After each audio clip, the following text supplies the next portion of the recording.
Gálatas 5, versículo 16. Depois a gente vai ler do versículo 22 até o 26. Gálatas 5,16 diz assim: digo, porém, andai no Espírito e jamais satisfareis a concupiscência da carne. Versículo 22.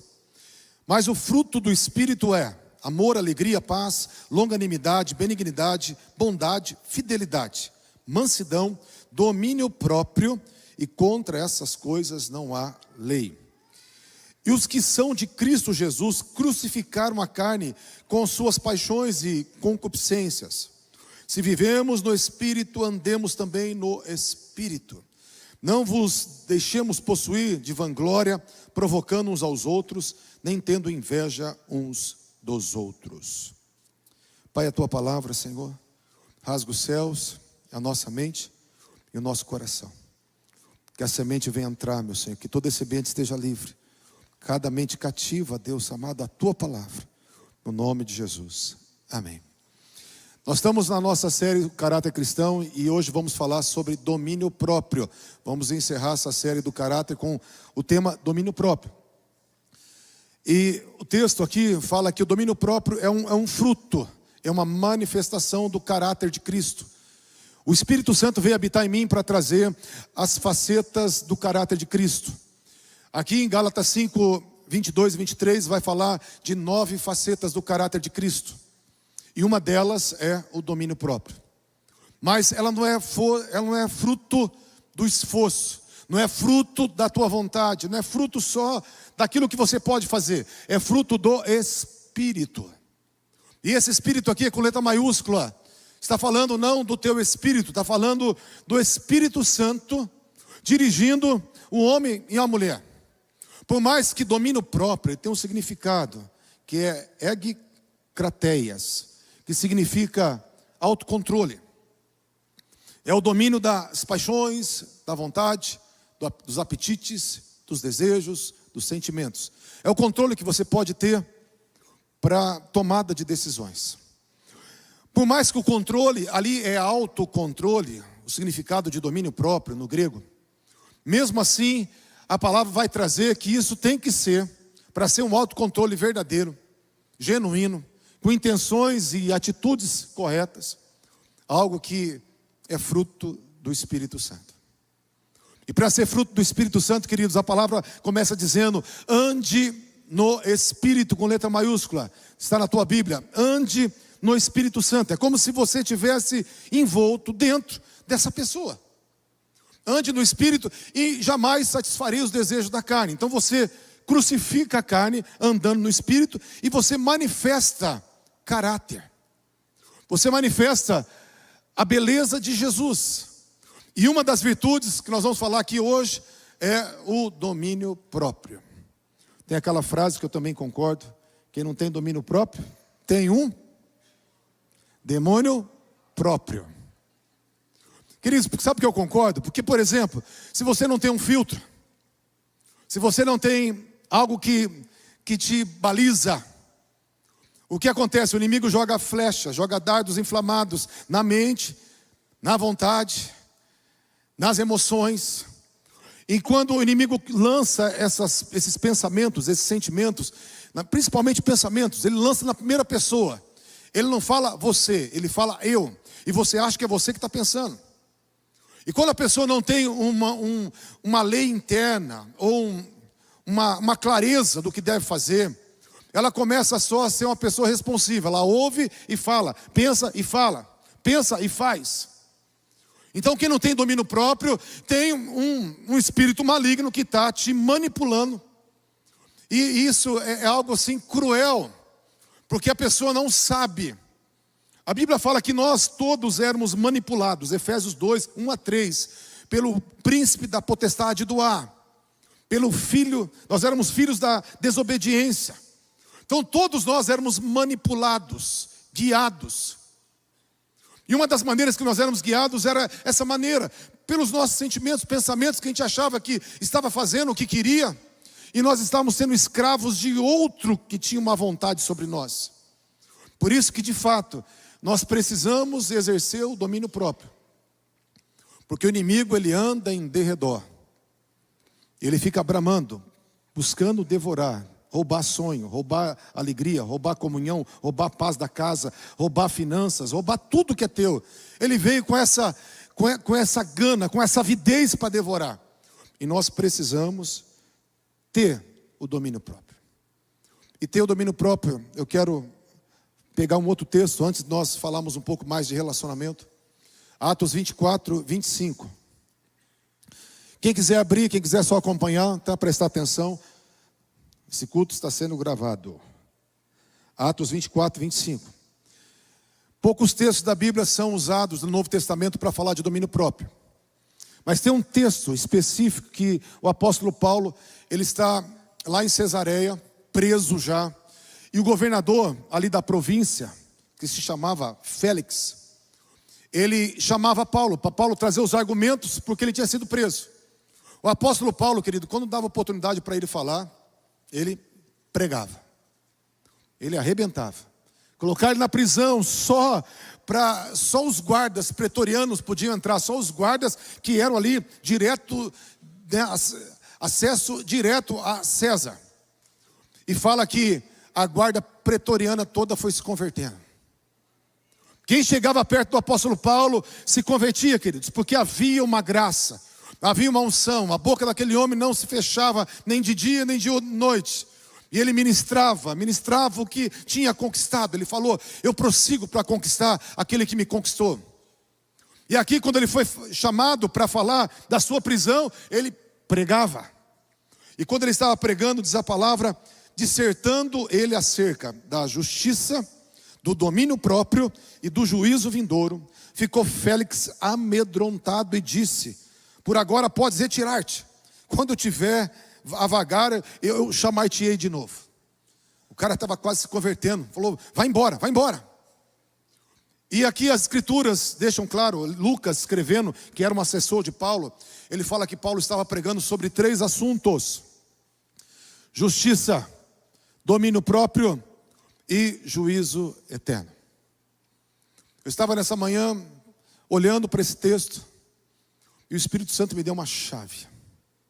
E essa chave eu quero entregar para você. Essa chave está no Salmo 89, versículo 14. 89, versículo 14, só a parte A.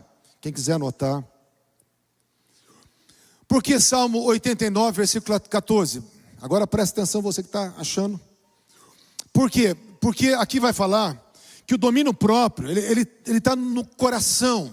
Ele está entre a justiça de Deus e o juízo de Deus. O juízo é aquilo que Deus vai liberar sobre todos, sobre a terra, sobre os anjos, sobre os demônios, sobre a gente. O juízo, o decreto final de Deus, o juízo vindouro. E a justiça é aquilo, não só é a justiça de Cristo em nós, que quem está lavado pelo sangue do Cordeiro está justificado.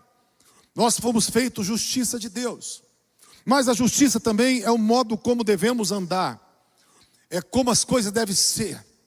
As coisas justas como devem ser.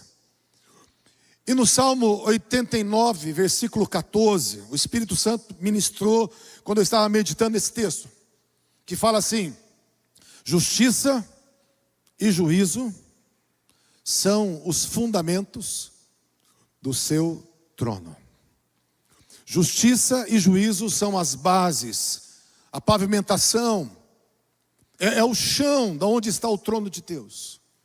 De forma alegórica e simbólica, presta atenção, a justiça bem nessa ordem, e o juízo, é onde o trono de Deus está estabelecido. E fala que o domínio próprio, aqui que o apóstolo Paulo estava pregando, se encontra no meio desses 2 atributos. No coração desses 2 atributos. Pastor, o que você está querendo dizer? Que o domínio próprio se encontra na base do trono. No chão que está na frente do trono. Na pavimentação que está na frente do trono. Que você vai conseguir viver o domínio próprio. Caído, de joelho, diante do trono de Deus. Você vai ter força para viver o domínio próprio, para expressar o domínio próprio, para tomada de decisões, para controle da sua natureza, das suas decisões, da sua vontade, dos seus pensamentos.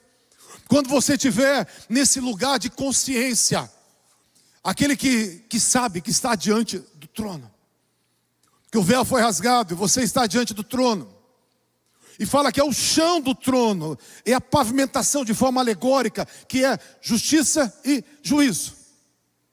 E o domínio próprio se encontra lá, flui desse lugar. Queridos, eu fico maravilhado com a Bíblia. Deus deixou isso aqui como um segredo. Um segredo para mim e para você. Que precisamos ter controle.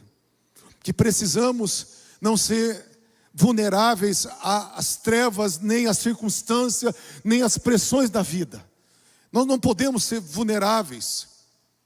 Então o Senhor nos deu uma chave aqui. Essa chave está: quem cai diante do trono, quem se encurva diante do trono, vai receber a força para controlar a sua vida, para decidir a sua vida da maneira que agrada o Senhor. Por isso que a palavra fala: ande no Espírito. Porque o que o Espírito Santo faz? O Espírito Santo é um holofote atrás de nós que aponta para aquele que está no trono. O Espírito Santo é um holofote atrás de nós que aponta para aquele que venceu e que se assentou no trono do seu Pai. O Espírito Santo é um holofote atrás de nós, que fala João 16,14, Jesus dizendo a respeito dele: ele vai vir para me glorificar, ele vai vir para levar vocês a toda a verdade, para ensinar toda a verdade, para mostrar toda a verdade. E Jesus chega e depois ele fala: eu sou a verdade, eu sou o caminho, eu sou a verdade. Então quem que o Espírito Santo está revelando, mostrando, apontando, iluminando? Jesus, a verdade encarnada. Ele veio para isso.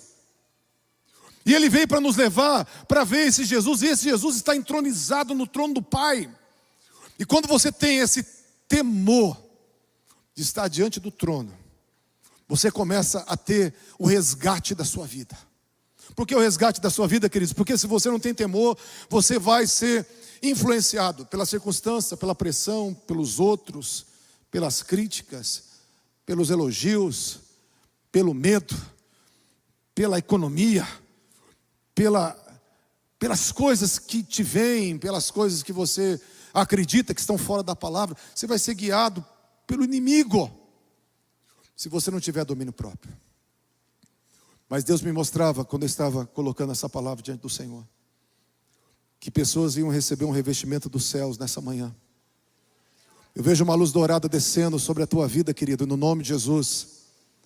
E Deus está te chamando para você ter consciência do trono, temor do trono, respeito ao trono e aquele que nele se assenta. Porque Deus, Ele quer devolver para a tua vida, sabe, o domínio próprio, que vai ser fruto apenas de quem está diante do trono. Você pode estar falando: Deus, eu não tenho conseguido vencer esse apetite, eu não tenho conseguido vencer essa área, esse comportamento. Eu tenho algo muito bom para te dizer nessa manhã. Deus quer liberar uma graça para você vencer. Deus quer liberar uma graça para você vencer, uma capacitação dos céus para você vencer. Se o domínio próprio é um fruto, é uma manifestação do Espírito, o Espírito, Ele quer dar isso. E Ele procura quem quer receber. Tem alguém aqui comigo? Obrigado, Jesus. Deus vai mexer em corações, queridos. Deus vai te incomodar. Você está recebendo uma centelha de esperança, porque Deus já está mexendo aí dentro, falando: tem jeito, tem jeito, tem jeito para você, tem jeito para mim, tem jeito, porque o Espírito Santo está mexendo aí dentro. Porque não é na tua força que você vai vencer todas as coisas, mas é naquilo que vem direto do Espírito Santo. E o Senhor está te chamando só para você ter consciência desse trono e ficar nesse lugar. Eu quero falar aqui alguns textos da palavra que eu quero estar mencionando. Gênesis 18, 10 a 12. Eu quero só fazer uma introdução aqui para Gênesis 20. Gênesis 18, 10 a 12. Depois Gênesis 20, de 1 a 7. Quero falar um pouquinho de Abraão, porque o Senhor me trazia, quando eu pedia, me coloquei sobre esse texto, o Senhor me trazia. O domínio próprio é essencial, principalmente para momentos de decisões importantes. Você treina o teu domínio próprio porque tem momentos que são cruciais. Tem momentos que você vai ser submetido a provas. E se você tem exercitado essa dependência de Deus, esse domínio próprio, quando vier a prova, quando que vem a prova, mano? É quando tudo que você esperava acontece o contrário. É quando você está sendo tentado de forma coletiva, quando tem um cerco de tentações. É quando você está no momento de baixa, a tua oração está pouco, a tua fé está pouco, e esse momento é um momento de prova. É um momento onde muitas coisas se levantam contra você, você não entende o que está acontecendo, é um momento de prova. E para esse momento de prova, eu preciso ter exercitado na minha vida o domínio próprio. Quero falar sobre Abraão aqui, Gênesis 18, 10 a 12 diz assim, 10 a 11, queridos. Disse-lhe um deles, disse-lhe o próprio Senhor Jesus, um anjo que estava ali e que depois era o próprio Deus falando. Então um anjo que era Deus falando em forma humana é uma cristofania, uma revelação de Jesus. Gênesis 18, versículo 10. Disse um deles, certamente voltarei a ti, e daqui a 1 ano, Sara, tua mulher, dará luz a um filho. E Sara estava escutando a porta da tenda atrás dele.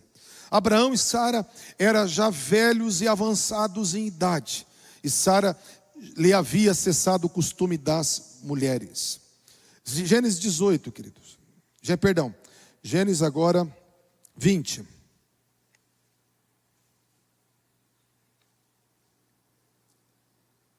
Versículo 1 até o versículo 7.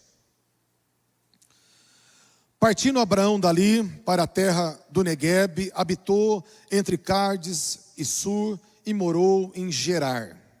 Escuta aí, morou em Gerar. Disse Abraão de Sara, sua mulher, ela é minha irmã, assim pois Abimeleque, rei de Gerar, mandou buscá-la. Deus, porém, veio a Abimeleque em sonhos de noite e lhe disse, vai ser punido de morte por causa da mulher que tomaste, porque ela tem marido. Ora, Abimeleque ainda não havia possuído, por isso disse, Senhor, matará até uma nação inocente? Não, ele mesmo que me disse, ela é minha irmã. E ela também me disse, ele é meu irmão. E com sinceridade de coração, eu na minha inocência que eu fiz isso. Respondeu-lhe Deus em sonho, bem sei que com sinceridade de coração fizeste isso. Daí eu ter impedido de pecar contra mim e de permitir que a tocasse. Agora, pois, restitui a mulher ao seu marido, pois ele é profeta e intercederá por ti, e viverás. Se, porém, não la restituíres, sabe certamente que morrerás, tu e tudo que é teu. Versículo 17. E orando Abraão, sarou Deus Abimeleque, sua mulher, suas servas, de sorte que elas pudessem ter filhos. Porque o Senhor havia tornado estéreis todas as mulheres da casa de Abimeleque, por causa de Sara, mulher de Abraão. Para nós entendermos todo o contexto, queridos, Abraão tinha uma promessa. Abraão se andou com Deus para uma aliança, para um propósito. E a promessa de Abraão era uma nação. Deus falou, levantaria uma nação, uma grande nação através de ti. A promessa de Abraão era possuir a porta dos seus inimigos nessa nação. A promessa de Abraão era uma terra. A promessa de Abraão era um descendente que abençoaria todas as famílias da terra. E nós vemos que toda a promessa que Deus tinha para Abraão, presta atenção, precisava do filho, que ia ser gerado dele e de Sara. Todas as promessas precisavam do nascimento desse filho. Mas o que acontece? Abraão não podia gerar e nem Sara. Sara era estéril. Abraão até podia, queridos, mas aqui já não podia mais porque já estava avançado em idade. Abraão estava com 99 anos, Sara com 89 anos. E Abraão esperou essa promessa desde a Mesopotâmia, desde quando ele saiu de Ur dos Caldeus. Então, desde a sua juventude, Abraão esperava esse filho, andando com Deus. E de repente chegou na cidade onde não poderia ter mais nada. Aí o anjo do Senhor, o próprio Senhor Jesus apareceu e falou: daqui 1 ano eu vou visitar a tua esposa. Aí Sara, tua mulher, vai ter um filho. Então Abraão já tinha aquela visitação angelical falando. Diz a palavra até que Sara duvidou. Porque quanto tempo esperando e nada aconteceu. Mas diz que Abraão, peregrinando em Canaã, chegou ali em Gerar, numa terra chamada Gerar. Olha só, gente. No tempo de Gerar, ele chegou em Gerar. Quando chegou em Gerar, era o tempo de Abraão fazer o filho. O que aconteceu, amados? Tinha lá um rei poderoso que chamava Abimeleque com o seu exército. E Abraão era só uma família de servos. E tinha gado, então era um homem simples. Ele estava numa terra onde tinha um rei poderoso. E ele, ficando com medo desse rei, ele falou assim: Sara, se perguntarem se você é minha esposa, fala que você é minha irmã. Porque ela era meia irmã mesmo dele. Então, era uma meia verdade ou uma meia mentira, que é mentira. Fala que é irmã, por quê? Porque eu não sei que Sara tinha, gente, 89 anos, essa velhinha. Onde Abraão chegava, os caras queriam pegar ela para a esposa. Rapaz, esse cara era de harém, né? Só escolhia as mulheres mais bonitas, mais formosas, né? Que tinha? Quem colocar os olhos numa velhinha de 89 anos? Mas infelizmente eu não sei que tinha Sara, gente. Eu acho que Sara era muito... tinha habilidades, tinha alguma coisa, algum brilho, alguma coisa do céu. Não é possível. Lá na eternidade eu vou perguntar o que tinha Sara. Mas Sara com 89 anos, na época de Gerar, Abimeleque colocou os olhos dela, perguntou: o que ela é tua? É minha irmã. Então vai ser minha esposa agora. Tomou a mulher para ser esposa. A época que era para gerar o filho da promessa, veio Abimeleque e tomou a mulherzinha dele. Gente, tudo ia desabar, tudo ia cair por terra, tudo ia se frustrar, nada ia acontecer da parte de Deus. Diz a palavra que Abraão ficou ali até um tempo razoável, porque diz que houve esterilidade em todo o reino de Abimeleque. Nem as servas, nem as concubinas, nem a esposa, as outras esposas que ele tinha, nada gerou, nada concebeu. Acho que nem as ovelhas, nem os bichos dele criou. Nada. O tempo que ficou ali, houve esterilidade geral. Por quê? Porque sem saber ele tinha tomado a esposa.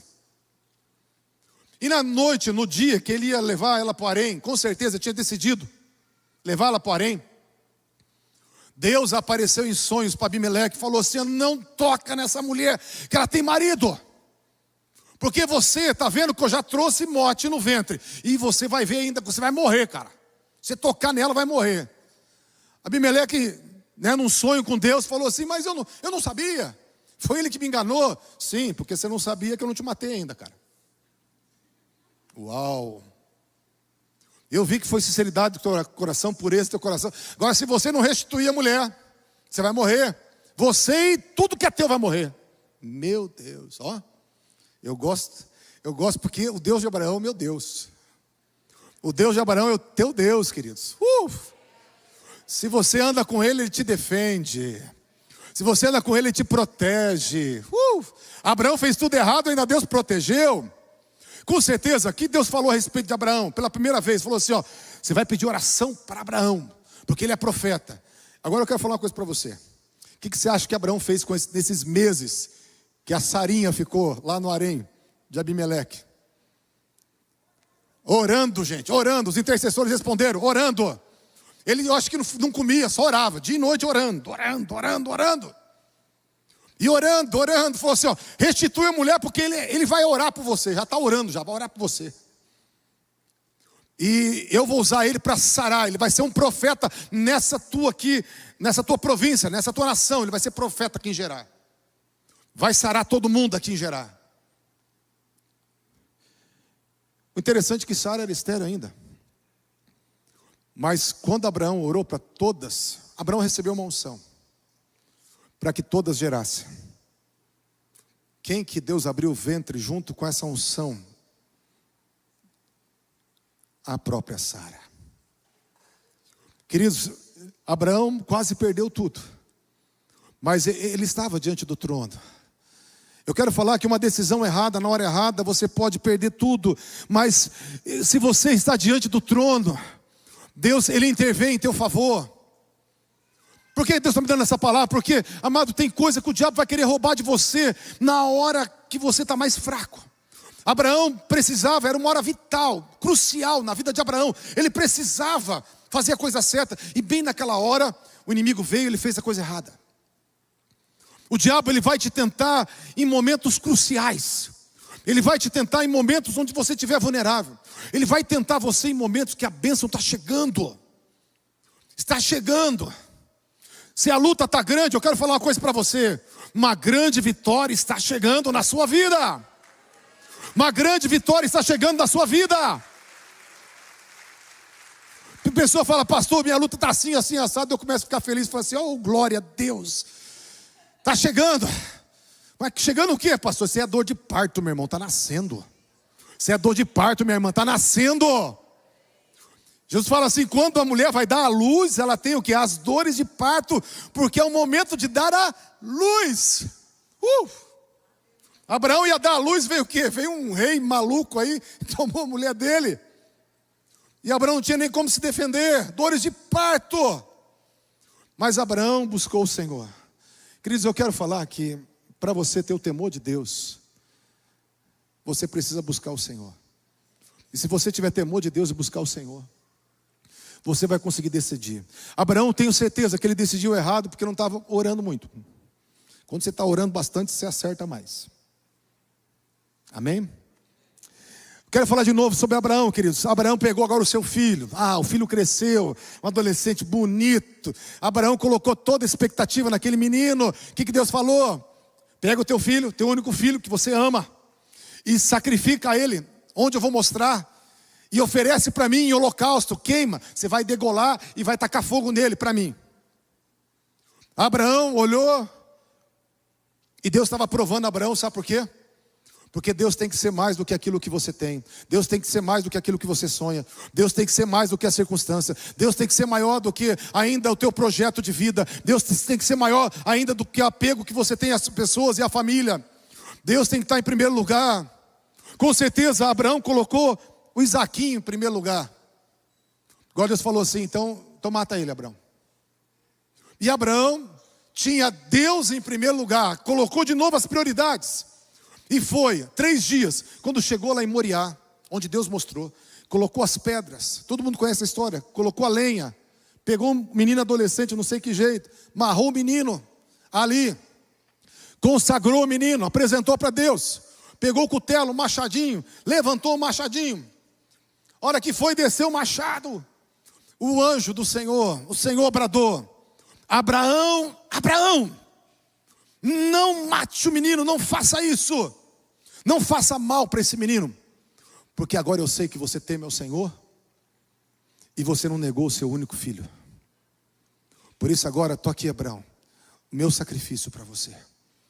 Abraão olhou e viu um cordeiro preso pelos chifres, já uma alusão a Jesus. Deus falou, você não deu o teu filho, você deu o teu filho, agora eu vou dar o meu. Você abriu uma porta para que houvesse uma redenção para os homens. Você como homem ofereceu o teu filho, teu único filho que você ama.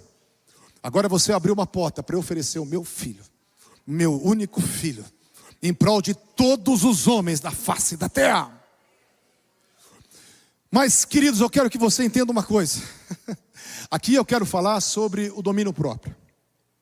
Abraão tinha ouvido de Deus, mata, 3 dias antes. A hora que Abraão foi descer o cutelo, Deus falou, não mata. Ele ouviu. E ouviu de novo. Para você ter domínio próprio, você tem que estar nesse lugar de sensibilidade. Para você ter domínio próprio, você precisa ter essa consciência diante do trono, queridos. Estar diante do trono, para quê? Entendendo que quem está no trono é que manda. Quem está no trono é que governa. Presta atenção, você está na igreja, mas tem aqui, sabe, muitas pessoas que é você que governa a sua vida. Mas se você está diante do trono, você está rendido diante do trono, Ele é o Rei dos Reis. Ele é o Senhor, Ele é o Senhor. Por isso, diante do trono, nós temos que entender que Ele que governa. E Ele falou, Abraão mata, e 3 dias depois Abraão não mata mais. Se Abraão fosse que nem alguns crentes que eu conheço, meio assim, radical, né, meio teimoso, eu tinha sacrificado Isaac. Mas Abraão o tempo todo estava com o ouvido aberto. Ele não ficou com o ouvido aberto quando Deus falou, ele andava com o ouvido aberto. Ele andava conectado com os céus. Quero falar para você, se conecte com os céus, dia e noite, noite e dia. Porque Deus, ele prova muitas vezes. Amado, Deus provou Jonas, falou, Jonas, vai para a cidade de Nínive. Profetiza que essa cidade toda vai ser morta, destruída em 40 dias. Jonas foi lá, amado. A cidade se converteu. Deus falou assim, Jonas, agora fala para a cidade de Nínive que eu perdoei o pecado e que eles vão ser salvos. Jonas ficou com raiva, falou, Deus, o senhor mandou fazer um negócio, agora está mandando fazer outro, e eu não quero fazer, não quero fazer, não quero fazer. E ficou teimando com Deus, irando com Deus. Tira minha vida, Senhor, tira minha vida. Já que o Senhor brincou comigo, tira minha vida agora. Jonas. O que eu quero dizer, queridos? Jonas ouviu, e depois Deus pegou, viu a resposta da nação, e Deus falou, agora é outra coisa. Por que eu estou querendo dizer isso? Porque Deus falou também para um cara chamado Moisés, fala a rocha. Moisés falou a rocha. Perdão, bate na rocha. Ele bateu na rocha e saiu água. O povo no deserto, sem água. Daqui a pouco Deus falou, agora não bata mais, fala a rocha. Moisés fez o quê? Pegou a vara, bateu 2 vezes. Saiu água, fluiu. Deus falou assim, ó, só por causa disso, Moisés, você não entra na terra prometida. Você perdeu. Por quê, queridos? Porque nós temos que andar ouvindo. Nós temos que andar nesse lugar.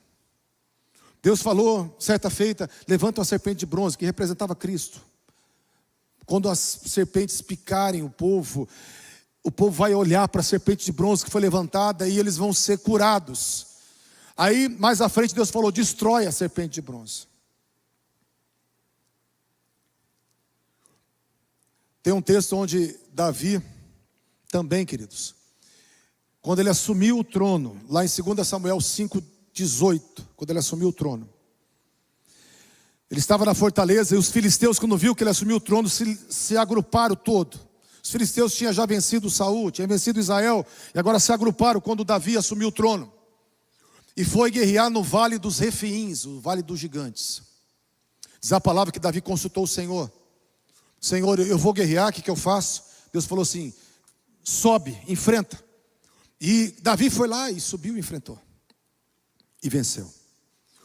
No outro dia, diz a palavra que os filisteus se agruparam de novo. E de novo eles foram no monte ali, no vale dos gigantes, para uma nova batalha. Davi poderia ter feito como muitos de nós. Deus mandou guerrear ontem, Deus vai mandar guerrear hoje, do mesmo jeito. Não, sabe o que Deus falou? Não sobe, não vai de encontro. Toca a trombeta e deixa eles virem. Eles vão ter que passar num local que tem umas amoreiras. O caminho deles para chegar a vocês, ele tem que passar no bosque das amoreiras. No bosque das amoreiras vocês vão vir por trás. A hora que vocês escutarem o estrondo das amoreiras, vocês vão entrar, porque o Senhor vai ter dado os filisteus nas tuas mãos. Então, e Davi dizimou ali os filisteus. O que eu quero dizer, queridos, Deus, o tempo todo Ele quer falar. Davi consultou num dia, no outro dia ele consultou de novo, e assim Davi fazia. Se você quer ter uma atitude que está em coerência com a vontade de Deus, você tem que ser um homem de oração, e você tem que ser alguém que consulta Deus, alguém que pergunta para Deus, alguém que vai levantar indagações para os céus. Deus, isso está certo, Senhor, está errado, Deus, eu faço ou não faço, Senhor? Oh Deus, o que o Senhor tem? A gente faz perguntas, a gente consulta, a gente faz indagações, a gente chega com os nossos argumentos e espera em Deus. Queridos, eu quero falar para você que o domínio próprio não é um domínio próprio para você decidir, é um domínio próprio para Deus decidir. É um domínio próprio dado pelo Espírito para Ele decidir por você. E para você tomar essas decisões, você precisa, como Abraão, orar. Você precisa, como Davi, consultar. Você precisa entender que às vezes o comando de ontem não é o comando de hoje. Aquilo que Deus falou, sabe, de manhã. Às vezes Deus traz assim, né? A esposa está em TPM e fala assim, fica quieto. Aí você fica quieto. Agora tem homem que fica quieto uma semana. Não, Deus vai falar para você de manhã, fica quieto. Porque de manhã ela fala que te odeia. À noite ela fala que te ama. Aí quando chega a noite, o Espírito Santo fala, agora fala. Tem pessoas que escutou o comando do fica quieto, nunca mais fala. Nunca mais fala. Mata a mulher no silêncio, na unha, na teimosia. Por quê? Porque às vezes a estratégia da manhã não é a estratégia da noite. Às vezes é abraça, às vezes é não abraça, às vezes é concorda, às vezes discorda. E para isso nós temos que ter uma sensibilidade para entender o que os céus está direcionando, porque o domínio próprio não é o controle teu, mas é o controle dos céus, porque é o domínio do Espírito. É fruto, emana dele, sai dele para você. Estou me fazendo entendido, gente? E o que acontece se você não tem esse domínio próprio? Sempre quando uma promessa grande vai acontecer, você vai ter uma guerra, vai ter um levante, vai ter uma circunstância de prova, e você vai ser reprovado, vai ser aquele crente que nunca vive nada especial. Você não tem experiência com Deus, por quê? Porque não vence prova. Você não cresce por quê? Porque não vence prova. Você não é mais ungido porque não vence prova. Você não sai da depressão porque não vence as provas. Quando nós vencemos as provas, Deus nos coroa. Deus, Ele derrama sobre nós uma graça maior. Nós só crescemos nas vitórias. Nós só crescemos quando nós tomamos a decisão certa. E essas decisões, elas vêm do Espírito. É o domínio próprio, mas que sai do Espírito Santo. Mas para você viver isso no dia das provas, você tem que viver isso no dia da calmaria. Eu tenho que me ver com esse domínio próprio caído aos pés do trono. Se justiça e juízo é a base do trono, e domínio próprio está ali no meio da justiça e do juízo, então eu preciso cair nesse lugar. Eu preciso viver nesse lugar. Eu preciso ter consciência desse Deus no trono. Não é um trono para te fulminar, queridos. Por mais que é justiça e juízo, a palavra fala que é um trono da graça. Eu vou repetir de novo. Esse trono é o trono da graça. Sabe por que é um trono da graça? Porque é para te convidar. Te convidar para estar. Não é um Deus que quer te fulminar, mas é um Deus que quer te abençoar. Não é um Deus que quer te castigar, mas é um Deus que quer te promover. Não é um Deus que quer te fazer sofrer, mas é um Deus que quer te curar. É um trono da graça, mas você precisa estar diante dele. O temor flui dessa visão que eu estou olhando para ele. Quando eu entendo que eu estou debaixo dos olhos de Jesus, dos olhos do Pai, do Filho e do Espírito Santo, eu tenho temor. Por quê? Porque quando me vem a tentação para fazer uma coisa errada, eu olho assim e vejo que tem alguém olhando para mim. Estou sozinho, mas tem alguém olhando para mim. Aí não dá para fazer não, ele está vendo. Não dá para falar isso não, ele está vendo.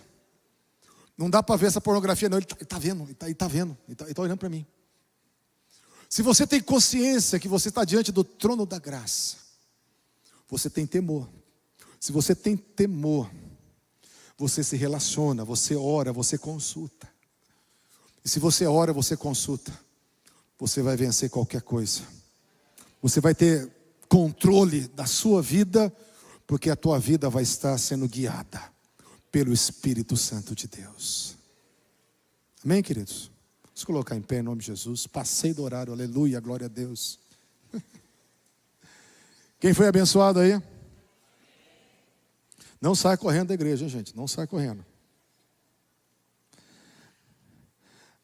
Eu quero que você feche os seus olhos e que você medite agora. Se eu tivesse tempo, eu ia fazer o apelo para você, para se jogar diante do trono. Mas eu quero que você se jogue diante do trono, nesse momento. Eu quero que você se veja nesse lugar. Faz um exercício agora. Veja o trono.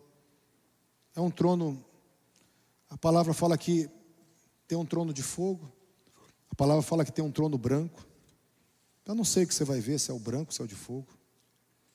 Mas tem um trono. E tem um Deus que te ama, que está sentado nele. E que está olhando para você. E esses olhos como chamas de fogo. Ele quer queimar teu coração. Deus falava, eu vou mexer em corações. E eu vou capacitar os meus filhinhos. Porque eu não quero que nenhum deles perca o destino. Eu sou o pai que dou destino. Eu sou o pai que ajudo eles a cumprir o seu destino. Fecha os teus olhos. Se você precisa de domínio próprio, fluindo de Deus, eu quero que você agora peça para o Senhor. Quando eu peço aquilo que Ele quer dar, eu entro em conexão com a vontade dEle. Se tudo que Ele quer me dar é domínio próprio, como fruto dEle mesmo, da vida dEle, e se eu quero receber, eu vou receber. Então feche os teus olhos, eu quero que você ore agora. Fale para o Senhor, Deus, eu quero domínio próprio. Eu quero, Deus, encontrar o domínio próprio diante do trono, para que seja o Senhor me guiando, o Senhor com esse controle sobre mim. Vai parecer que eu decido, mas eu estou apenas sendo fortalecido para fazer a tua vontade. Vai parecer que eu sou vencedor, mas eu sou apenas alguém que está recebendo graça para entrar na tua vontade. Vai parecer que eu tenho sabedoria, mas eu vou estar apenas sendo alguém que reproduz o que o papai está me ensinando. Vai parecer que as minhas vitórias são porque eu sou muito habilidoso, mas eu vou saber que tudo veio do Senhor, porque tudo isso nasceu nesse lugar, diante do trono. Ore agora, ore agora. Eu quero fazer uma oração, depois quero que o Ministério de Louvor esteja adorando o Senhor, mas eu quero que você agora levante a sua mão, em nome de Jesus. Pai, eu quero, Senhor amado, orar. Obrigado, Jesus. O que o Senhor mostrava para mim, Pai, que pessoas receberiam uma luz dourada, era um revestimento dos céus. O Senhor me mostrou esse revestimento dos céus descendo. Eu quero declarar, Pai, sobre todos que estão aqui e sobre aqueles que estão me assistindo agora, o revestimento dos céus, essa faceta do domínio próprio sendo liberada sobre esse homem, sobre essa mulher. As circunstâncias não vão mais roubar, não vão mais roubar o destino, não vão mais roubar as promessas, não vão mais roubar as conquistas. Deus, as circunstâncias e as provas não vão mais roubar, porque o Senhor está mexendo no coração desse homem e dessa mulher, e ele vai vencer com a força do céu. Ele vai agir com a força do céu. Ele vai controlar com a força do céu. Ele vai decidir com a força do céu. Meu Deus, essa unção está descendo agora. Corações estão sendo mexidos. Pessoas, ó Pai, que estavam sendo vencidas porque não tinha domínio próprio. O domínio próprio vai brotar agora. O domínio próprio vai brotar agora. Eu quero declarar você caminhando como vencedor, você caminhando como uma vencedora, no nome poderoso de Jesus. Deus visita agora, obrigado, obrigado. Deus tem um anjo quebrando correntes, Pai. Alguém vai sentir um alívio no peito agora. Alguém vai sentir um alívio no peito agora. Essa aflição está caindo por terra nessa manhã. É um culto profético. Nós estamos diante do trono, e do trono está vindo agora essa graça libertadora, essa graça abençoadora, no nome poderoso de Jesus. Quero que você se conecte diante do trono, que você adore diante do trono, que você faça os seus votos diante do trono, que você viva diante do trono. Vamos adorar diante do trono no nome de Jesus.